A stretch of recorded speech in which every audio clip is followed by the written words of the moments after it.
I always believed that my family had my best interests at heart.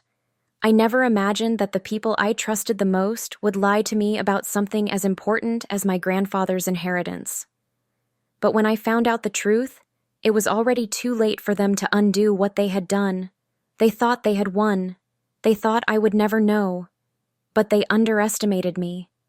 And when the truth came out, it destroyed everything they had built on their lies. It all started the night of my grandfather's funeral.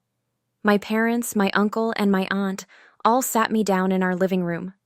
My mother spoke first, her voice careful, like she was trying not to upset me.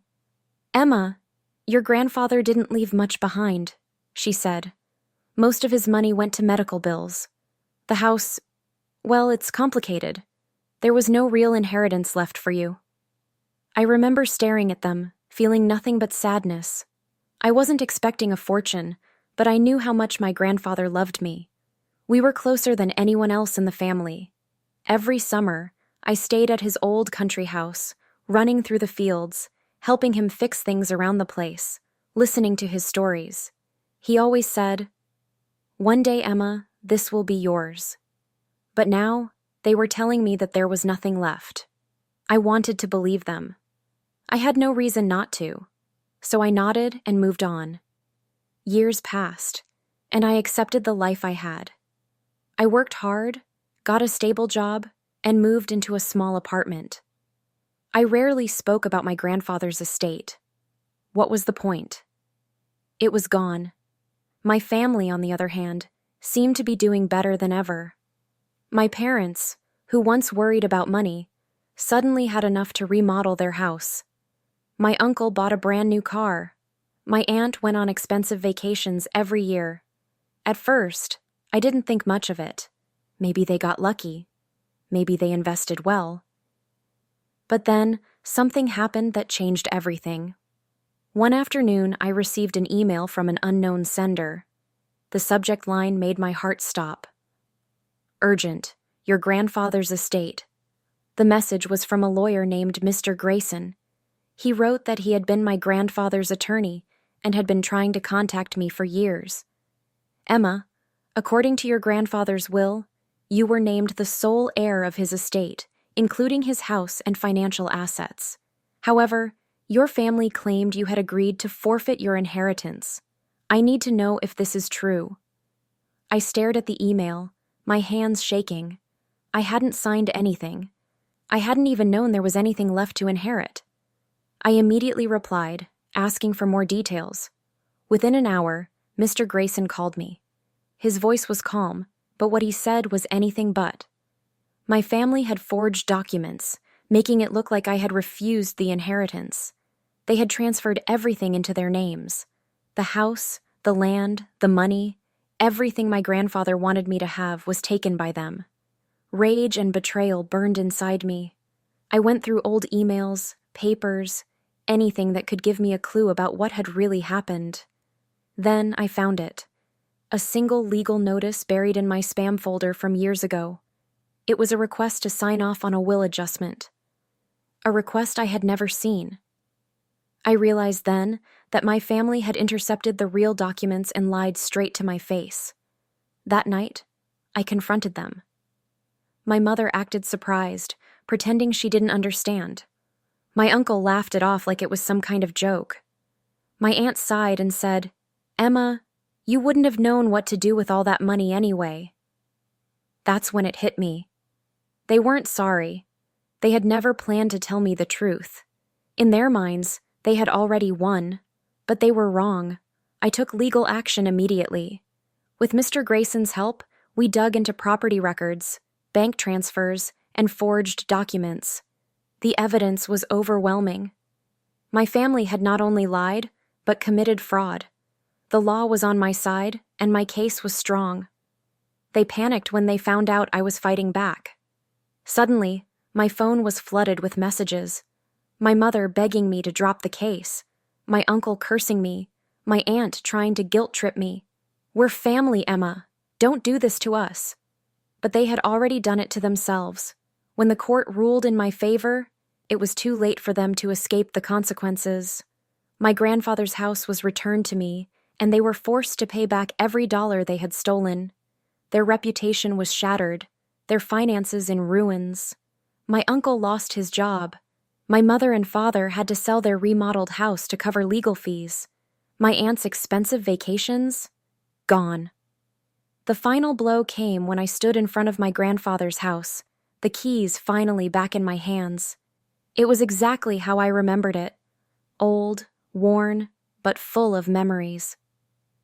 As I stepped inside, I felt something I hadn't felt in years. Peace. My grandfather's wishes had been honored. His love for me had not been erased by their greed.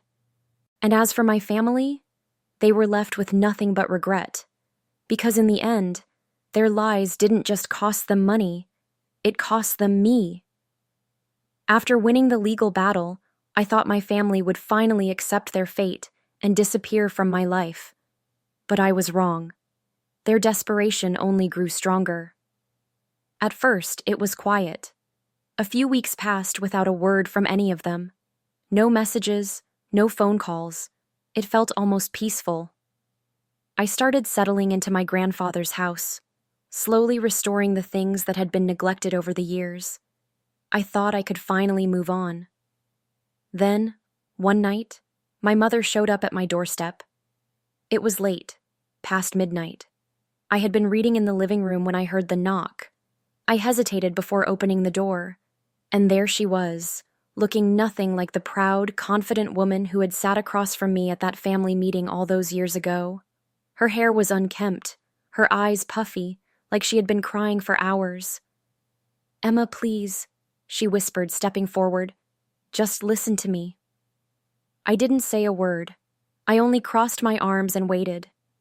Tears welled up in her eyes as she looked around, taking in the house that she had stolen from me, and then lost again. "I made a mistake," she admitted. "We all did. But you have to understand. We never meant to hurt you." I let out a bitter laugh. "You forged my name, stole everything Granddad left me, and lied to my face for years. If that wasn't meant to hurt me, then what was it?" She shook her head. "We were struggling, Emma. The bills, the debts. We thought we were doing what was best for everyone." I could feel my anger boiling again, but I forced myself to stay calm. "No, Mom," I said. "You did what was best for yourselves." She cried harder. "I'm your mother. I love you. I just want us to be a family again." That was the moment I realized something important. My mother wasn't here because she truly regretted what she had done. She was here because she had lost, because everything had fallen apart for her, and now, with nowhere else to go, she wanted me to pick up the pieces. I took a deep breath and stepped back.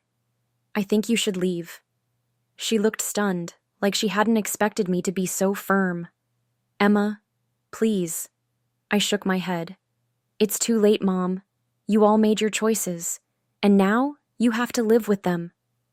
For the first time, I saw real fear in her eyes. Not just fear of losing money, but fear of losing me. She opened her mouth like she wanted to say something else, but then she just turned and walked away. As I watched her disappear down the driveway, I felt something shift inside me. This wasn't just about winning anymore. It was about finally being free. But I should have known. My family wasn't done with me yet. A week after my mother's late-night visit, I started getting strange phone calls. At first, they were from unknown numbers, silent calls, just breathing on the other end. Then came the messages. Some were vague, like, "You don't deserve that house," or "You'll regret this." Others were more direct. "You think you won? This isn't over." I knew exactly who was behind them. At first, I ignored them. I had already taken back what was rightfully mine, and I wasn't going to let their games get to me. But when I came home one evening to find the mailbox ripped off its post and shattered on my front steps, I realized they weren't just angry. They were desperate. I called Mr. Grayson immediately. He wasn't surprised. "People like them," he said, "they don't handle consequences well. They expected to take everything from you and walk away without a scratch. Now that they've lost, they don't know what to do with themselves." He advised me to file a police report, just in case things escalated. I agreed, but I hesitated. These were my own family members. I wasn't afraid of them, or at least, I didn't want to be. But the truth was, I didn't know what they were capable of anymore. The next night, I heard someone outside. It was past midnight, and I had just turned off the lights when I noticed movement through the curtains. My stomach tightened as I crept toward the window. A car sat at the end of the driveway, its headlights off. My heart pounded. Was it one of them? My uncle? My father? My mother again? I reached for my phone, my fingers shaking slightly as I dialed 911. But before I could press call, the car's engine rumbled to life, and it sped off into the night. I didn't sleep at all that night. The next morning, I installed security cameras around the house. I changed the locks, even though I was certain none of them had a key. And I filed that police report after all. By the end of the week, the calls had stopped. The messages had dried up. The silent threats vanished. It almost felt too easy. And then, I found out why. Mr. Grayson called me one afternoon, his voice carrying an edge of something unusual, something like satisfaction. "I thought you'd like to know," he said. "Your uncle and aunt are being investigated for fraud. It turns out your grandfather's estate wasn't the only thing they tampered with." I sat up straight. "What?" "They used forged documents before, Emma. Your case forced the court to dig into their past financial dealings. They've been scamming people for years." A wave of realization washed over me. It had never just been about my inheritance. My family had done this before, to others, maybe even to each other. And now, with everything falling apart, they were finally facing the consequences. "What about my parents?" I asked. He hesitated. "They're not directly involved in the fraud case, but the authorities are looking into some suspicious financial activity." I let out a breath. "So that's why they went silent." "They have bigger problems now," he confirmed, "and I have a feeling things are only going to get worse for them." I should have felt relieved, but instead, I just felt empty. I had spent so much time fighting them, uncovering the truth, taking back what was mine, and now they were falling apart on their own. It was too late for them. And for the first time in a long time, I felt nothing but peace. A few weeks passed, and the silence from my family remained. No more calls, no more messages, no more cars lurking outside. It was as if they had finally accepted their fate. Or maybe they were too busy trying to save themselves from the legal mess they had created. Either way, I had no intention of reaching out. I had spent too many years believing their lies. And now, I was done.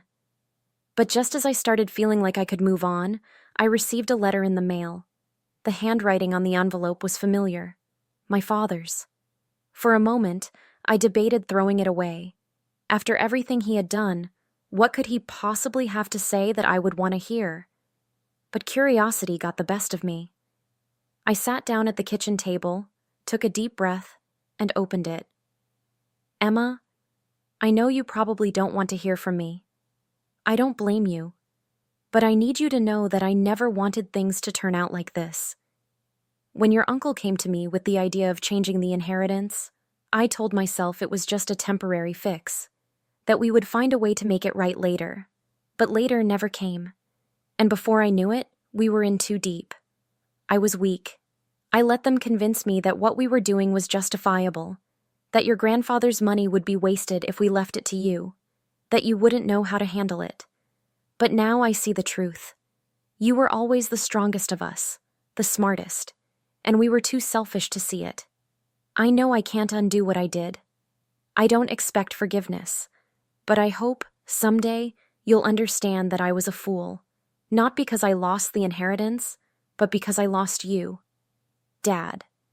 I stared at the letter for a long time. Part of me wanted to tear it up, to throw it in the fire and pretend I had never read it. But another part of me, one I didn't want to admit existed, felt something else. Not sympathy, Not forgiveness, just sadness. It wasn't enough. No apology could erase what he had done. No words could bring back the trust he had shattered. But at least, for once, he was being honest. And that was more than I could say for the rest of them. I folded the letter and put it in a drawer. I wasn't ready to forgive, and I wasn't sure I ever would be. But I also wasn't going to let their actions control my life anymore. I had my inheritance. I had my home. And for the first time, I had the freedom to decide what came next. And that was worth more than anything they had ever tried to take from me. A few more months passed, and life at my grandfather's house finally started to feel normal. The legal battles were over, the messages had stopped, and my family had completely disappeared from my life. I should have felt relieved. And in some ways, I did. But there was still a lingering bitterness inside me, a sense of loss that I couldn't quite shake. One evening, as I sat on the porch watching the sunset over the fields, I thought about all the summers I had spent here as a child. My grandfather had always said this place was special, not because of the money or the land, but because it was a part of our family's history. I understood that now, more than ever. It wasn't just a house, it was a piece of him, a piece of me, and I had almost let them take it away. I decided then and there that I wasn't going to let my family's betrayal define me. They had tried to erase my place in this family, but I was still here. I still had my memories. I still had the home my grandfather had left me, and I wasn't going to waste another second being angry over what they had done. I started making changes. I fixed the broken fence in the backyard, repainted the walls inside, and even began restoring the garden my grandfather used to love so much. At first, it was just a way to keep myself busy, but as the weeks went by, I realized something. I was reclaiming my life, piece by piece. Then, one day I received another letter. This time, it wasn't from my father. It was from my uncle's lawyer. I hesitated before opening it, already expecting another attempt to manipulate me. But as I read through the carefully worded legal document, my heart nearly stopped. My uncle and aunt were being sued by former business partners for fraud. The very thing they had done to me, they had done to others, and now they were facing serious consequences. The letter wasn't just an update, it was a desperate plea. They wanted me to sign a statement on their behalf, something that would paint them as remorseful, as good people who had simply made mistakes. They were hoping that my legal victory had softened me, that I would help them escape what they had coming. I almost laughed. After everything they had put me through, after stealing from me, lying to me, threatening me, they still thought they could use me. I placed the letter down and didn't even bother responding. They had sealed their own fate, and this time, I wasn't going to save them. The final chapter of this story came not with a dramatic confrontation or a heated courtroom battle, but with quiet closure. My family's downfall had played out exactly as they had set it in motion, through their own greed, their own lies, and their own inability to see past their hunger for control. I never replied to my uncle's lawyer. I never called my parents to check on them. I never reached out to see what became of my aunt after her financial ruin. Whatever happened to them now was out of my hands, and for the first time, I was completely at peace with that. Instead, I focused on moving forward.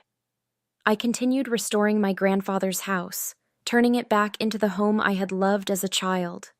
I planted new flowers in the garden, repaired the old wooden deck where we used to sit and watch the stars, and even found an old box of my grandfather's belongings tucked away in the attic.